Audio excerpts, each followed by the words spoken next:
Nakakatawa naman na ngayon ang napakalaking balakid sa plano ng Marcos, Araneta, Romualdez sa manatili sa kapangyarihan sa mahabang panahon ay ang mga Amerikano. Samantalang dati-rate ang inaasahan ng Marcos, Araneta, Romualdez para sila manatili sa pwesto ay ang mga Amerikano. Bakit?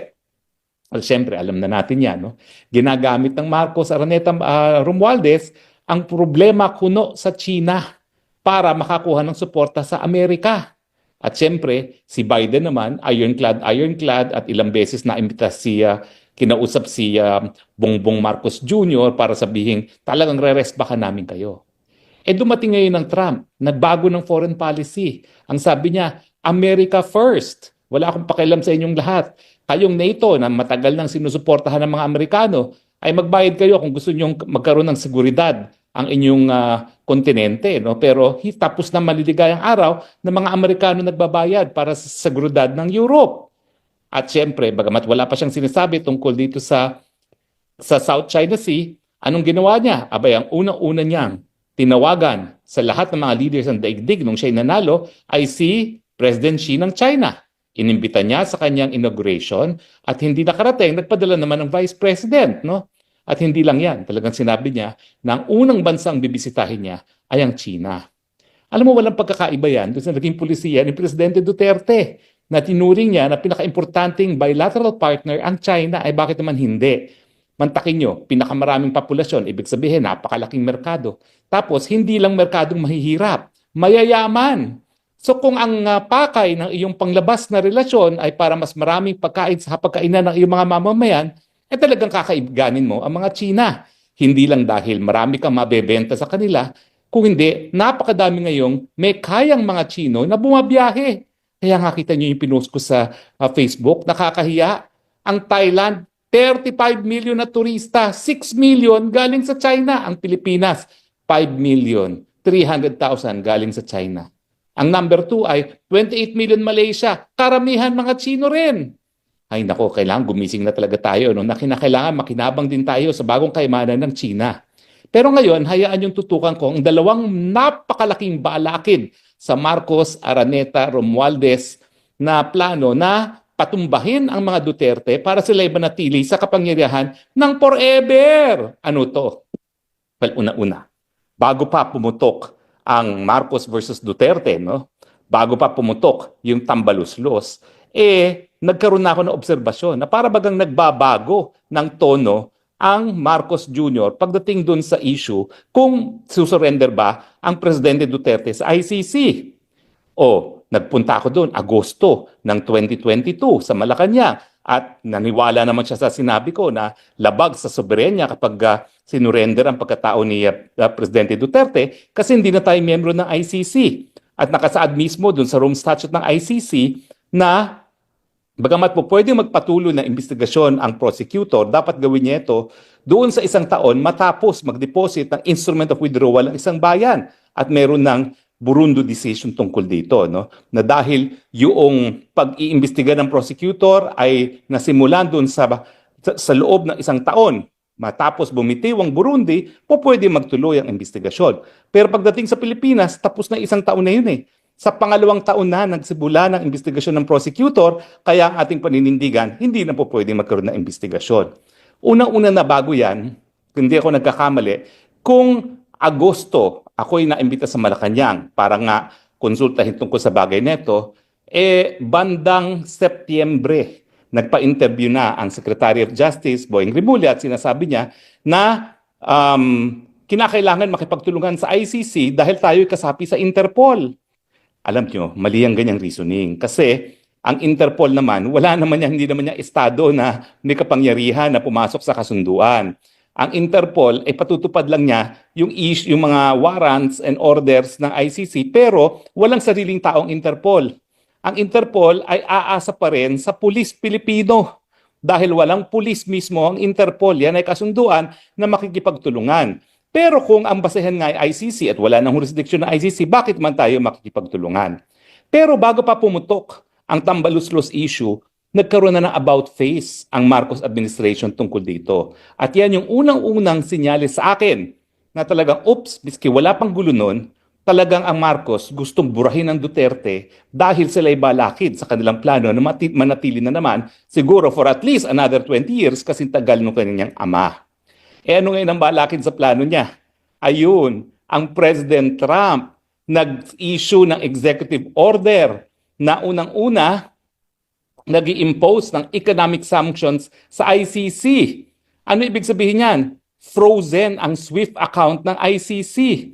Bagamat ang mga bangko ng ICC ay nasa Europe, hindi naman sila po pwede ngayon magpadala ng kahit anong pera through the SWIFT system, no? Dahil ang SWIFT system ang ginagamit para magpadala ng pera from one country to another, no?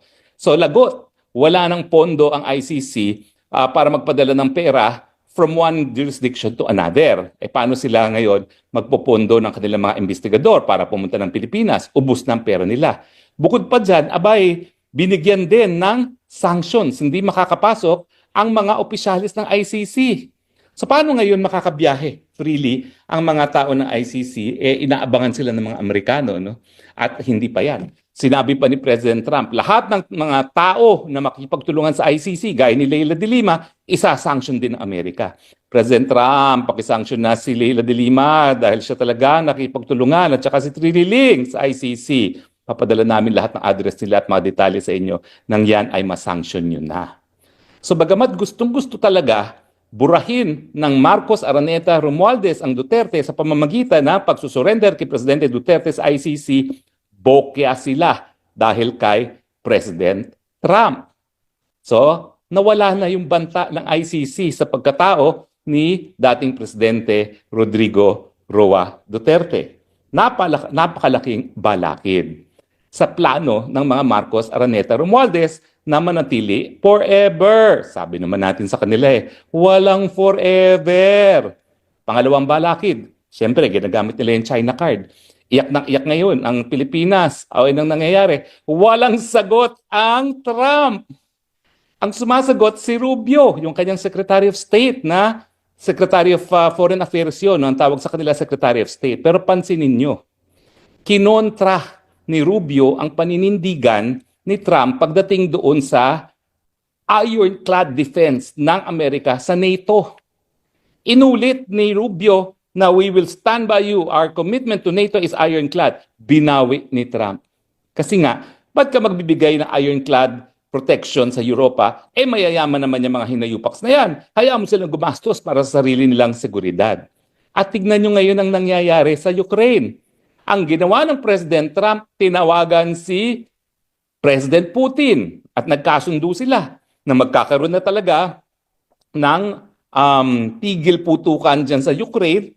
At isa sa pamamaraan para matigil ang putukan, ititigil ni Trump ang tulong na ibinibigay sa Ukraine kay Zelensky. So dun sa mga nagsasabi na ang mga Amerikano ay interested pa rin o interesado pa rin para magkaroon ng tinatawag nating proxy war sa iba't ibang parte ng daigdig, nagkakamali kayo. Dahil mismo dyan, laban sa Russia, inimbita pa niya si President Putin na pumunta ng Amerika. At sinabi niya, bibisita rin daw siya sa Russia. Ibig sabihin, gaya ng ginawa niya, na nais niya magkaroon ng mas malapit na relasyon sa China, gusto rin niya ng mas malapit na relasyon sa Russia. Kita nyo hindi naman niya binigyan ng bagong sanctions ang Russia. Talagang ang sinabi lang niya, humanap tayo ngayon ng mga pamamaraan para tapusin na yung Ukraine war na yan. At isa sa naisip nila ay swap para sa teritoryo. Kasi meron silang teritoryong pinag-aawayan, no, na okupado ng mga minoriya ng mga Russians doon sa Ukraine. Kasi dati naman isang bansa yan, USSR. No? In fact, nung kabataan ko, nasa law school ako, nagpupunta ako sa embassy party ng USSR, halos lahat ng diplomas ng USSR taga-Ukraine dahil nandun yung kanilang diplomatic academy. No? Pero ngayon, isa sa mga iniisip nila, mag-swap na lang kayo ng teritoryo na matapos na yung gulong yan. Of course, ang pangako ni Trump dati, isa sa pinakauna niyang gagawin, ay tapusin na yaang Ukraine war. No? Hindi naman niya nagawa, pero siyempre, yun, no? Hyperbole. Kumbaga, simplification, grandiose statement, pero yun pa rin ang pakay na matapos. At gagawin niya ito sa pamamagitan ng mas malapit na relasyon sa Russia. Bakit ito balakid na naman sa Marcos? Kasi nagpapakita yan na ang pulisiya ni Trump ayaw nang niyang makipag-away Dahil gusto nga niyang tumutok sa ekonomiya ng Amerika at ngayon ang talagang tinataguyod niya ay yung pagbibigay ng tariff para namang maprotektahan ang mga made in USA goods, alam niya na kapag siya ay pumasok sa gulo sa iba't ibang parte ng daigdig na wala namang kinalaman ng Amerika, makakalimutan na naman ang America First. Kaya sa America First, mabuti sa ating lahat yan dahil hindi niya bibigyan ng importansya ang pagkagera bilang isang pulisiya. Hindi naman ibig sabihin na babaliwalain niya yung industriya ng gera sa Amerika na napakalaki, no? Siyempre, nagbigay din niya ng pera sa mga Republican Party, sa kanya mismo, no? Pero ang gagawin lang niya, benta-benta kayo dyan. Pero para magputukan, hindi ako interested dyan. At anong sinabi ni Trump sa South China Sea? Abay, payag siyang paalisin na ang lahat ng presensya ng Amerika sa South China Sea. Kung babawasan ng China ang kanyang presensya dyan sa South China Sea. Tignan ninyo. Hindi niya sinabi na 1-for-1, aalisin ko presensya namin kung aalisin niyo lahat ng presensya niyo. Ang sabi niya, aalisin namin ang presensya namin kung babawasan ng China ang presensya niya sa South China Sea. Ano na nangyari? Kid Junior, nangawa, natulungan niyo ako, inaatake ako. Patay. Tumindig ka ngayon sa dalawang paa mo, kaya nananaginip sila ng dalawang submarine. Akala naman nila yung dalawang submarine, magagawa. May magagawa kung talagang tayo ay bubulihin ng China. Uulitin ko sa ating saligang batas nakasaad, bawal makigera bilang instrumento ng ating foreign policy. Kinakailangan daanin sa diplomasya. Sa mulat-mula na ginawa ng Panginoon ang mundong ito, karatig bansa natin ang China. Ni minsan, hindi tayo nagkagera sa China. Bakit tayo dapat magkagera ngayon?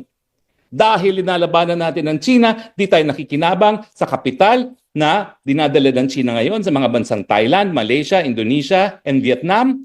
At hindi tayo nakikinabang doon sa turismo dahil ang mga turista nagpupunta sa Thailand, Malaysia, Vietnam, at Indonesia.